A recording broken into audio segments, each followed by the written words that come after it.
Hey, wonderful. So afternoon, everyone, and thank you ever so much for joining the next Lunch and Learn session with the PA Forum. Apologies, you've got me as your host to kind of help with this. Dan sends his apologies. But I'm really excited. It was actually myself and Ree and Dan have had various conversations about how can we basically get more passionate and more involved with kind of outreach events and opportunities, and that kind of opportunity as us as PAs, EAs, office managers, to be able to represent ourselves and our career paths, and be able to support that kind of future generation, but also representing our companies and how we can potentially spread the word of all the fantastic organisations that we work for, and inspiring the future generation on all those opportunities and companies that we work for. So as you know, you're already absolute superstars, and it's very much you're ideally placed to be able to talk about your roles and your companies, and we just needed to try and join the dots, really, which is where Izzy and Angela, who are on the call today, both from the Careers and Enterprise company. And initially, this was kind of launched as a conversation last June at the Learning Development Conference. And it was very much how can we be able to give back and help the kind of outreach in schools.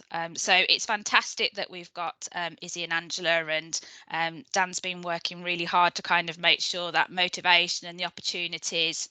And Izzy has a presentation that she's going to share with you all to try and give you that an introduction to actually what the Careers and Enterprise company is and what it's all about, but also what are those next stages of how can you get involved.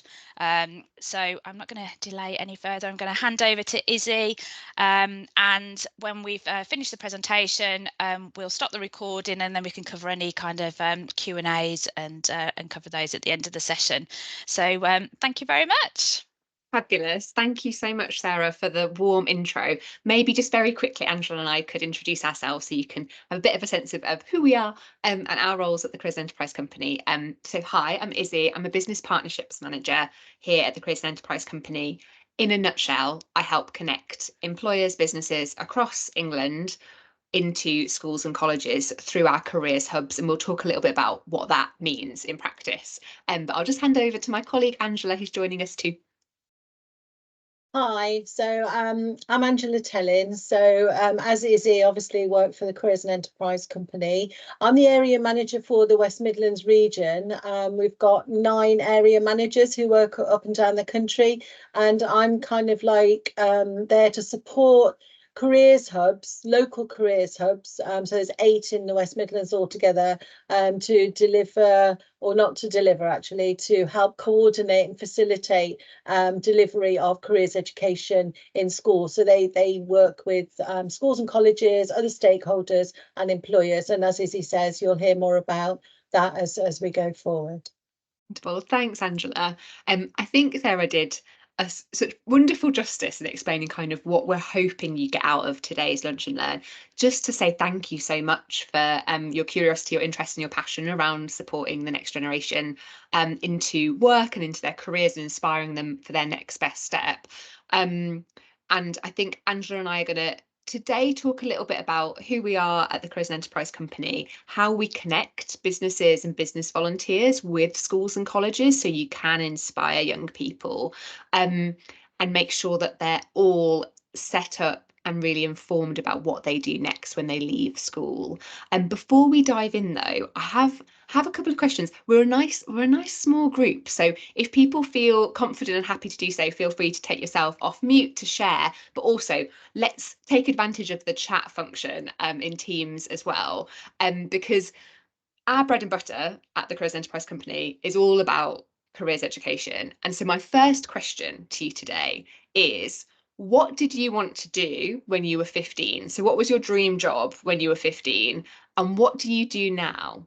So feel free to share either by popping it into the chat, or feel free to take yourself off mute. I wanted to be, Karen, straight in, cabin crew.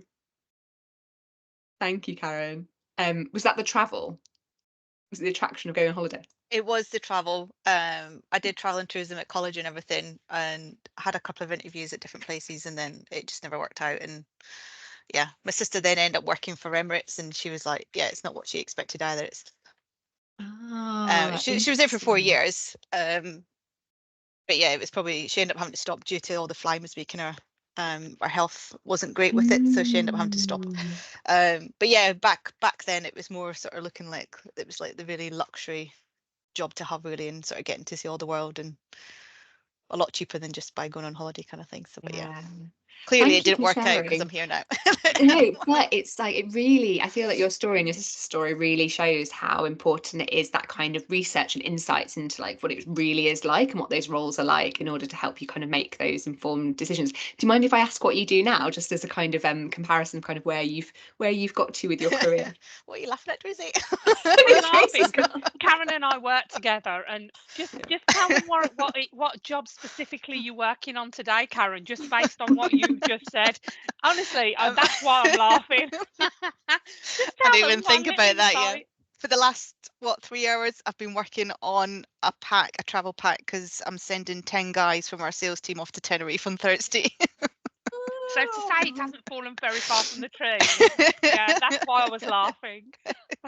I love that. I've been mentally in Tenerife this morning.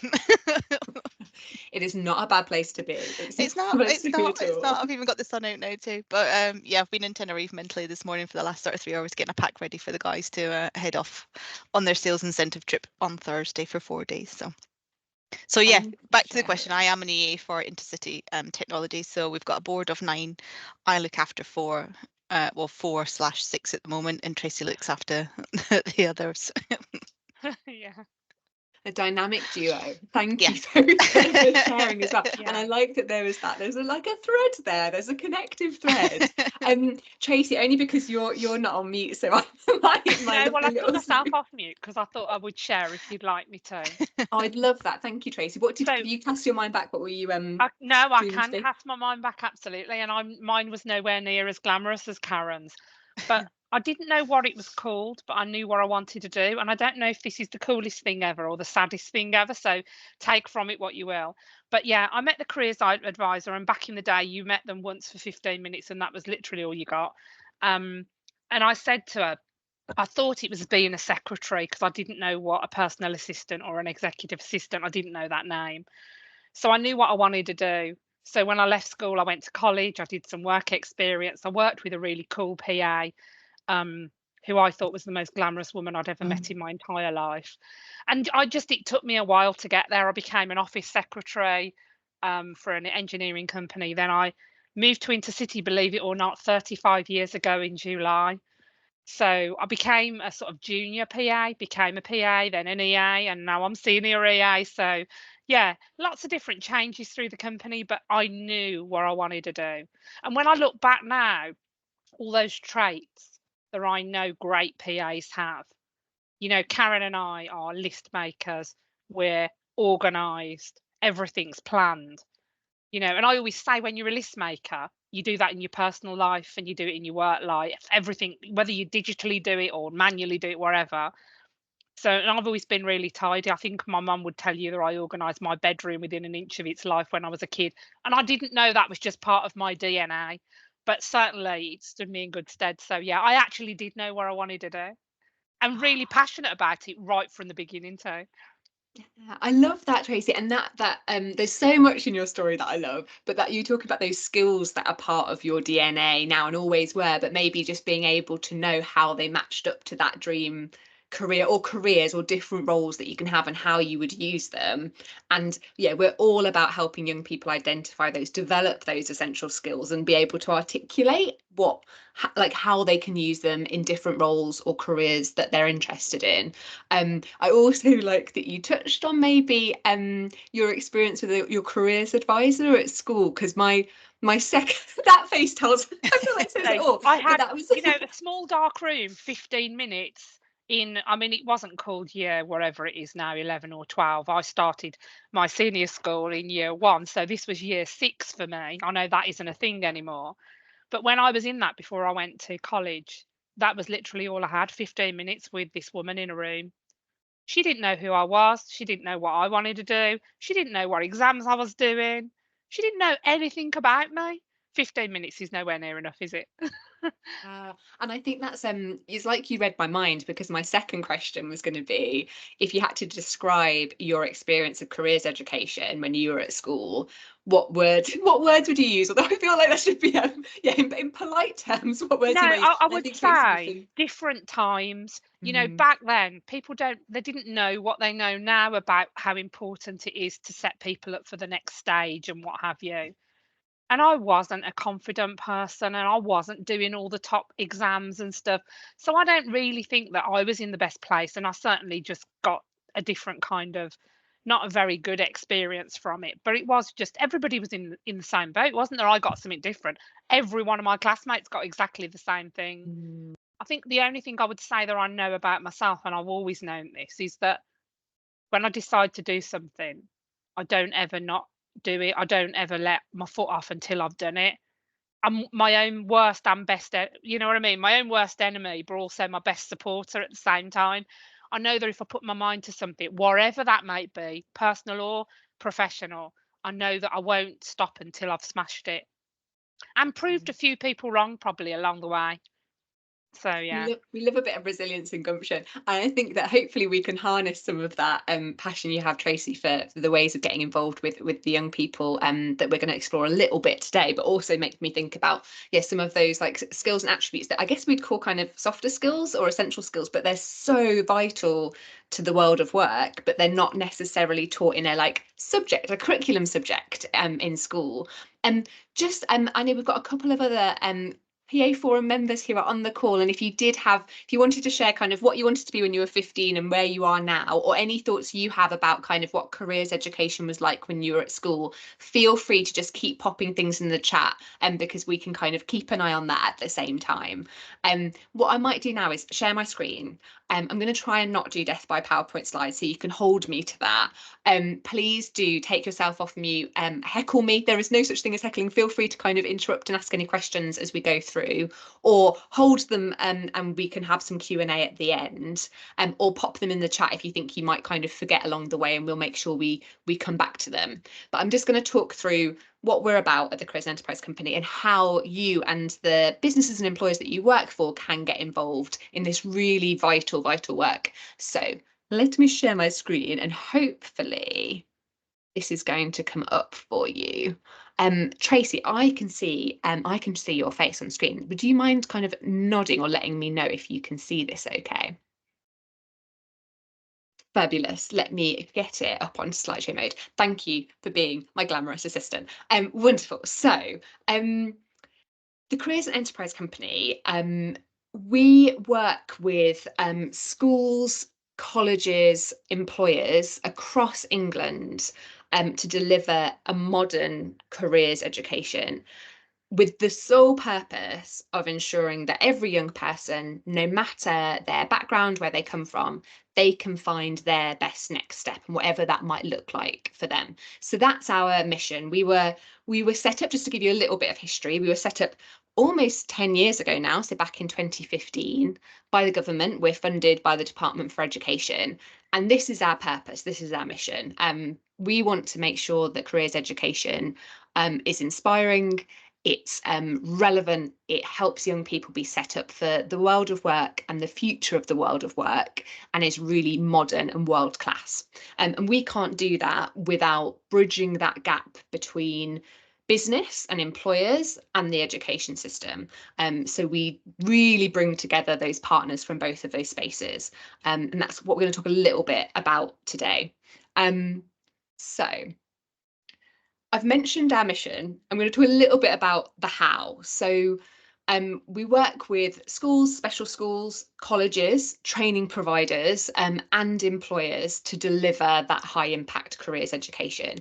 We do it locally through an infrastructure, a kind of network of over 40 careers hubs.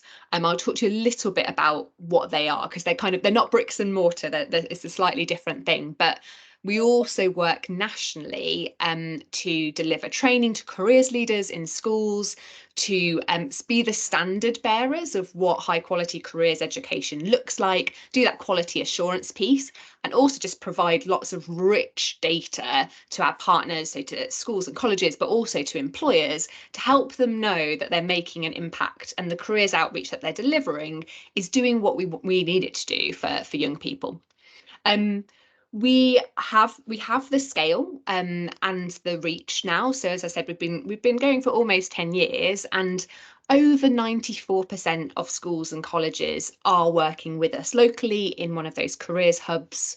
It's really fantastic to see that almost all young people, students, are receiving an encounter, at least one encounter with an employer whilst they're at school. And that's having an impact not only on young people's awareness of different pathways, but also how career ready they feel. So do they feel prepared to make a successful transition from school into the world of work? And by partnering really closely between employers and with education institutions, so schools and colleges, it's helping us make sure that we're reducing the number of young people that aren't in education, employment or training, which is really what we want to see. So I mentioned this kind of entity of a careers hub, and I'll talk a little bit about it, but I will hand over to Angela because she works really closely on the ground across the West Midlands with our local careers hub. But they are the infrastructure through which we deliver our national priorities, but also deliver really important local priorities around careers, education and skills, and making sure that young people know the jobs that are on their doorstep and the roles that are there across their local labour market. There's over 44. You can see on the right hand side the map. You know, we cover all of England. I probably should zoom in on some of those areas, and I can maybe ask where everybody is based in England, and I can let you know where your local careers hub is. But we have that scale now. So if you are a business looking to work with a school or college, wanting to work with young people, we can help you reach those young people in a really targeted way through those careers hubs.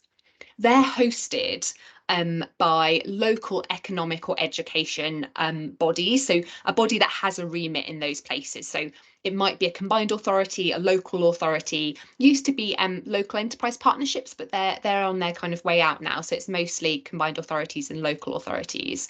And each of those careers hub have a team who work to kind of facilitate and bring those local partners together. So they help businesses, training providers work really closely with educators and bridge that gap. So I'm going to pause and I'm going to hand over to Angela, just see if she wanted to add anything about how careers hubs kind of work locally. And then I've got another question for you all. So apologies, but my internet keeps playing up. Can you hear me? I can hear you perfectly, Angela. Okay, so sorry, Izzy. So I didn't quite, it froze as you were handing over. So you just wanted me to talk about the local landscape, is that right? Exactly. Yeah. Okay. Yeah.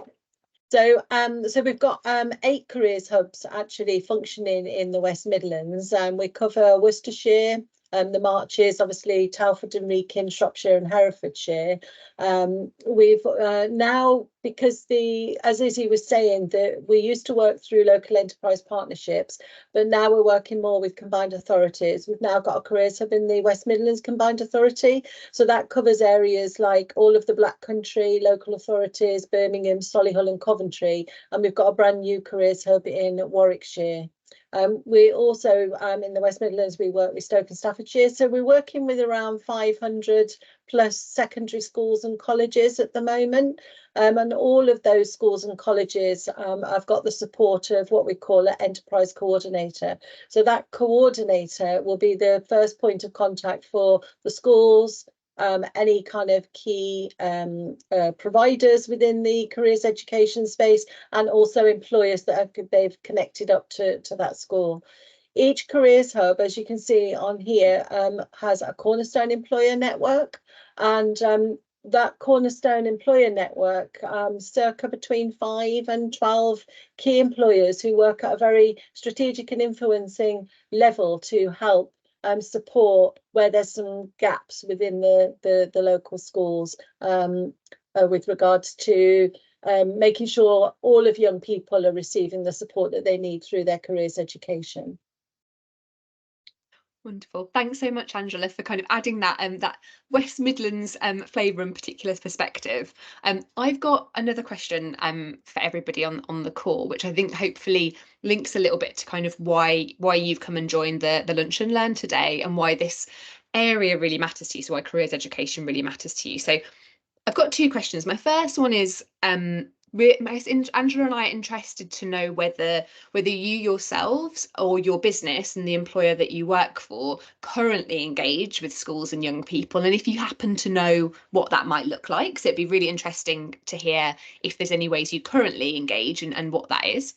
And then my second question is, why does careers outreach matter to you? I know Sarah mentioned some of the things that we're hoping to achieve by working really closely with the PA Forum and all you fantastic members within it, but it'd be great to hear, what it is, what about this like lights your fire and you're really keen to get involved. So from a business perspective, your employer, do you engage with schools and colleges already, or do you know if you do? And then for you, is there something that really motivates you? And I'm going to stop sharing my screen just so that I can see faces.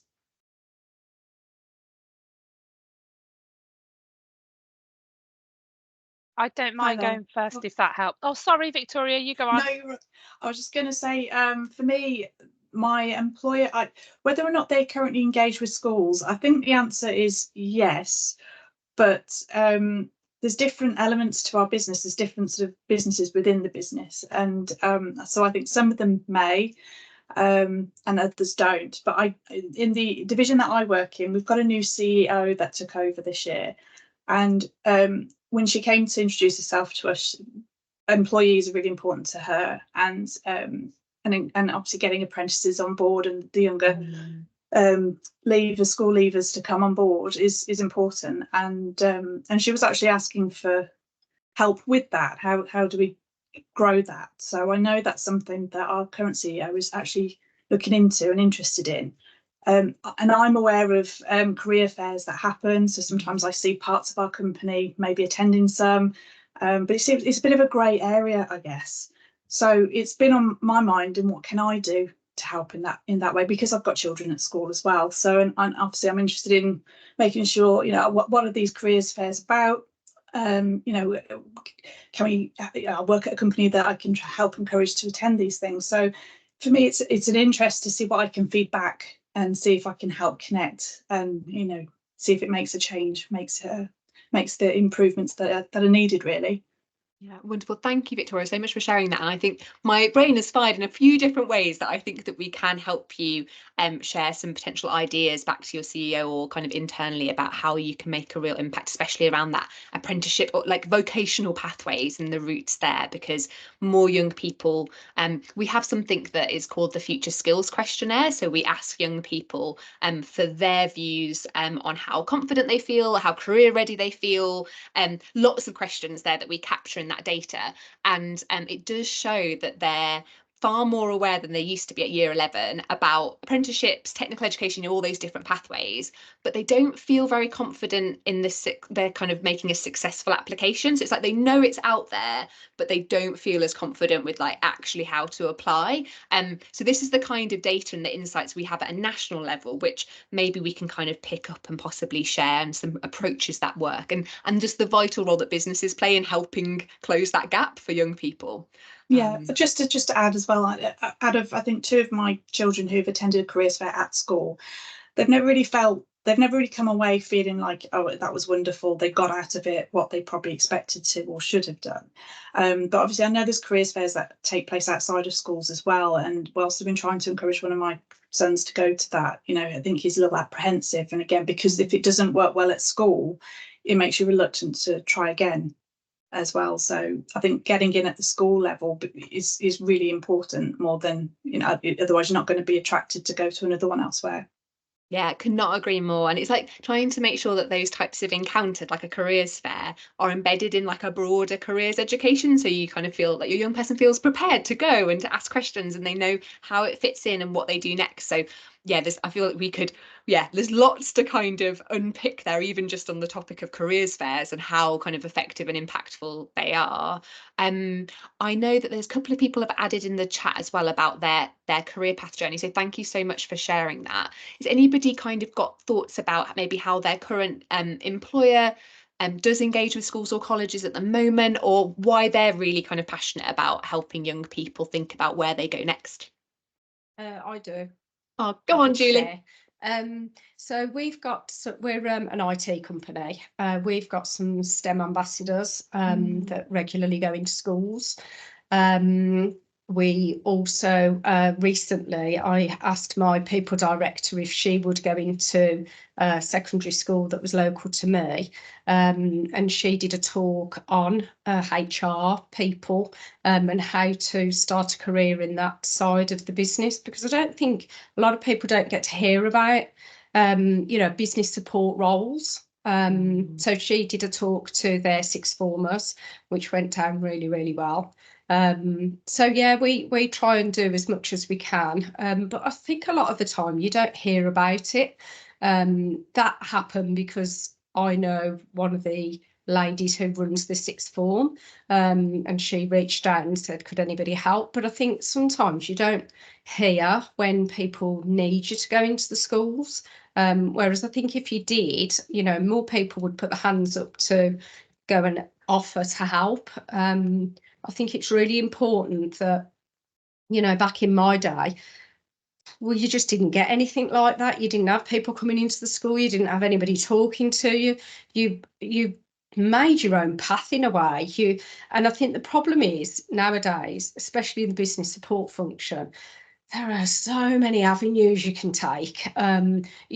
Just because you start, I don't know, I started as a junior secretary, and just because you start in that avenue, it doesn't mean that's the only route you've got. And there's so many routes nowadays, and I just think children at school don't have any idea what that route could be. People just think, oh, secretary, typing, filing, making a cup of tea, because that's what it was made to be back in the day. Whereas nowadays it's totally different. You can just go into lots of different avenues from that. You picked up so many fantastic things there, Julie. I think there's all of that myth busting piece, isn't it? The role and value that you can add by demystifying what your role and your sector and like the business professional and career path could look like, but also helping businesses just find that connection with schools and colleges a little bit more seamless, like knowing where they're needed, how to target their outreach, making sure that they feel the impact as a business for their time that they're investing, but also they know that the activity that they're delivering is really high quality and young people are going to get that impact from it as well. So yeah, thank you so much for highlighting loads of really important parts of kind of why and how we work with careers hubs and kind of link up those employers and education institutions. I'm going to share my screen again, because what I'd like to do is, I guess, do a bit more about the how, like that if you as a business volunteer yourself want to get involved, how you can do that, but also your kind of business and your employer, if you know that they're really interested in more in this space, how they can. And I am going to hand over to Sarah at one point to kind of bring together one of the roles to life a little bit, the enterprise advisor role, which is one of those business volunteer opportunities that we have. So I'm just giving Sarah her little 2 minutes prep ready, but thank you. I'll share my screen again, and hopefully, as it was working so well before. Julie, you are my now glamorous assistant with on my little kind of square. Can you see this okay? Can you see my slides? Wonderful. Thank you for the enthusiastic nod and thumbs up. I appreciate it. So how to get involved? It's really it's always wonderful to hear about kind of a passion from business professionals about how they want to support young people. I think, as I mentioned towards the start, we can't get to a world-class careers education without the involvement of business volunteers and bringing industry into the classroom. It's just not possible. So it's really fantastic to hear that passion that everybody has. So how do businesses get involved? This is me giving you kind of a national picture. These are some of the ways, and I think Angela might be able to share a few more about how it looks locally, but there would be other opportunities than this, because the Careers Hub will know their schools, they know their colleges, they know their young people, and they know their local businesses, and they're able to really match up and target things. So there would be other things. And for example, I know Victoria mentioned careers fairs, and that would be there on offer. And obviously that's not here on the screen. So this is a top level, but there's more. So first one is at a strategic business level. So the cornerstone employer role is what Angela mentioned, that each of our careers hubs across the country have this advisory group. It's a cornerstone employer group that are the most engaged employers in that local area. Nationally, we have over 400. They're kind of a flagship network and community of employers that are doing really fantastic stuff in this space. But locally, they're a smaller group that work strategically very closely with the Careers Hub to make sure that careers education at scale over that region is really high quality. So lots of really great collaboration and partnership working in that role. And a number of PA Forum member organisations are cornerstones. So Arup, for example, a number of others are cornerstone employers, and that's something that I'm working with Sarah and Rhian and Daniel on, just to see about mapping member organisations of PA Forum and those that are already working with us as cornerstones. But that's a very kind of ambassadorial strategic role. And then the next two, enterprise advisor and given hour, are business volunteering roles. So if you as a business professional would like to get involved, but also other colleagues you think might be interested in these roles, it's perfect for working very closely with a local school or college in a couple of different ways. So the enterprise advisor role is where a business volunteer uses their skills, their expertise, their networks to work really closely with a careers leader. I guess it's in old parlance, we'd maybe say it was a careers advisor, but each school has a careers leader now. So as a business volunteer, you work really closely with a particular school or college, their careers leader and their senior leadership team, to make sure that they develop a careers curriculum, a careers education across the school that's really world class. And that's a nice long-term partnership, getting to know the school really, really well. And I'm going to hand over to Sarah in a minute because she is an enterprise advisor, so can maybe bring it to life for you. The other volunteering role is given hour, which kind of does what it says on the tin a little bit. It's where a business volunteer, it's a bit of a gateway role.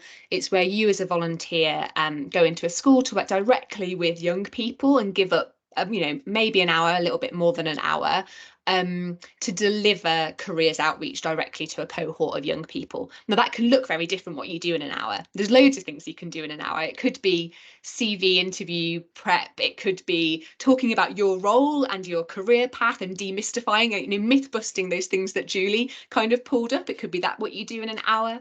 It could be like a mock assessment centre. We know young people really need a lot of support with understanding how to prepare for applications. So it could be an hour on that. It could be working kind of STEM ambassadorial function, lots of different things you could do, but that's kind of volunteering, I guess, more directly with young people. I'm going to pause there for a moment because we're on the volunteering kind of angle, to hand over to Sarah, maybe just to say a few things around being an enterprise advisor, if that's okay, Sarah. Yeah, no, completely. And I think the thing to be clear about is, like with the enterprise advisor role, it doesn't necessarily mean that I can't get involved with any other volunteering or opportunities that come up at different schools. But I found that it was about 2 years ago, actually, that I was almost being pulled from pillar to post, and different schools kind of going, can you help with mock interviews, or can you help with this careers day? And I felt that I had this opportunity to really kind of focus and home in trying to support a particular school, and that I could then be able to find out, like Izzy said, a bit more about the school, but also how I could support them from a careers perspective as well. So it felt like filling out an application form slightly, but it was that kind of, what are you looking to, what are those skills or areas that you could give back to a school? what are those kind of the industries that you have? What does your network kind of look for? You know, who in that network could actually help to support that school that you're looking to partner with, and also like where you actually live. So there was no point for me kind of supporting a school that was the other side of Birmingham. I very much wanted to support a school within Bromsgrove, which is where I live. So it was kind of, I put down my requirements, and it at the time it was the Worcestershire Local Enterprise Partnership that kind of then looked at what I was being able to kind of support to see how that matched with a school in Bromsgrove, that basically that partnership would best support each other. So it was kind of, that was done at the enterprise partnership kind of level, and then I got kind of paired with a school, and I go and support St John's Church of England middle school in Bromsgrove, and it's once a term that I kind of go in there, go meet with the careers lead, and there's a team of them, and it's trying to bridge that gap from actually the school to the companies and the almost the network that I have. So it's having a meeting, and they might go, oh, we really want to do a careers fair, and we've got this date of the 10th of June, but we have no idea actually, without the schools doing that kind of legwork of going out and going, they've spoken to the children, they'd really like someone from a finance company, they'd really like the police to come in, or it might be an IT company. So it's then trying, from my role, to try and support them to try and make that careers day impactful and meaningful to the students. We do get requests of like, I want to be a professional footballer or an influencer. Can't really help with those, but those kind of careers and relying on my network to be able to help that kind of happen. And it's just being able to, from a company point of view, being able to support them and help them with those career journeys. So it sounds like it's a lot of extra work, and I know I'm always saying I'm really busy, but for literally a couple of hours every kind of term, being able to go in and actually meet with a school that you want to invest in and support, it really is really rewarding opportunity. Thank you, Sarah, so much for kind of bringing that to life, and also, yeah, just sharing a kind of real concrete example. I think sometimes it's hard, isn't it, when you talk about these roles, to go like, oh, but yeah, what is it actually like, and what is a project or something that I would do? And I think what struck me about your kind of example there and the careers fair, and the way that you could tap into your network potentially, or just give steers or kind of support to make that day a success, is that's really honing in on your kind of expertise, and maybe some things that you'd probably take a little bit for granted, but for a school that is invaluable. Like, that is the business voice that they really need. So yeah, thank you for sharing that. And it's kind of brought to life, I think, some of those ways that as an individual business volunteer you can go in, and that's something that a local careers hub would match you to an institution that is, you know, in particular need of maybe support, or had looked at kind of your skill set and thought this was going to be a really good match. Obviously, considering location, as Sarah mentioned, kind of wanting something on your doorstep. But if it's something kind of nationally, if your employer or your business would really like to get involved with business volunteering in that way, we're able to, you know, come and join deliver a lunch and learn, talk about it in more detail. We can pick up on any of these things in more detail. I guess I'm kind of scratching the surface barely on some of them. Yeah.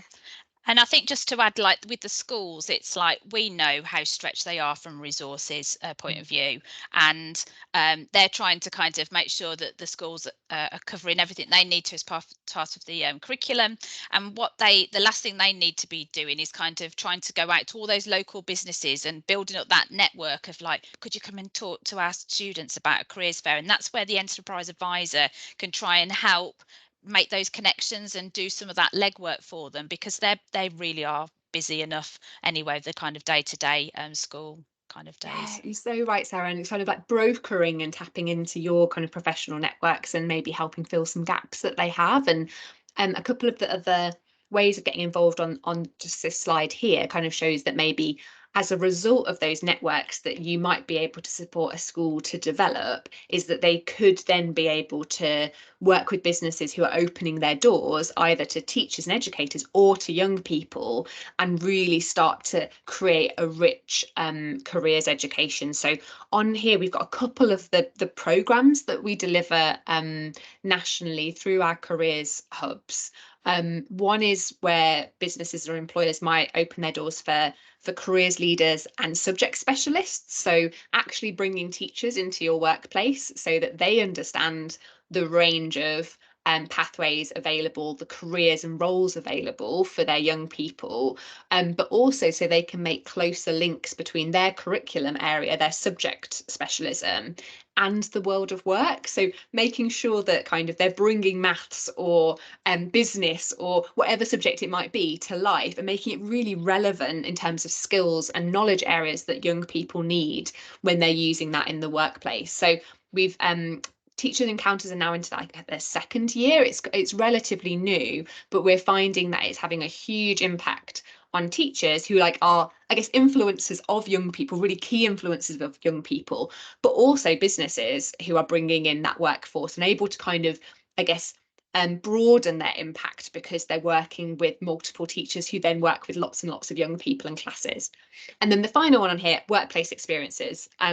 We're on a little bit of a mission at the CEC to reinvent work experience. I feel like I could have asked a question at the start what work experience was like when we were all at school as well. And we're really keen to think very innovatively and in a different way with businesses around what it looks like when they bring young people into their workplace. And maybe it's not a standard 1 week block, maybe it's a hybrid model, or it's a day, or it's kind of a day a week over a series of weeks. It could be working on a project. Lots and lots of different models that that we're working with businesses to kind of learn what they're doing already and what works really well. But yeah, this is another way I guess businesses can get involved, is opening their doors directly to young people and bringing them, and how enabling them to have really meaningful opportunities to experience a workplace, so they understand how their skills are relevant, they can develop those skills in a workplace setting, they can meet lots of professionals, they can understand the different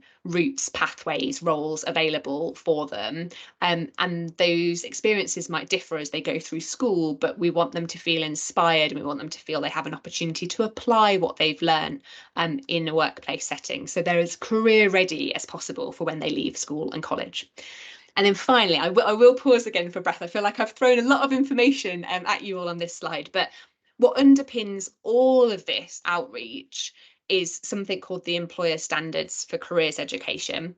This is a framework, it's a quality framework for employers. It was co-created with employers, and it aims to answer the question: if you're a business, you want to work with young people, you want to work with schools and colleges, you want to deliver careers outreach, how do you know it's of the very highest quality? How do you know what good looks like? And this is a framework that helps answer that question. It codifies what best practice looks like for a business offering careers outreach. There are 9 different standards, and I won't go into lots of detail now because maybe it's something we can pick up later. And in my follow-up email, I think I'll add a link in so you can explore it.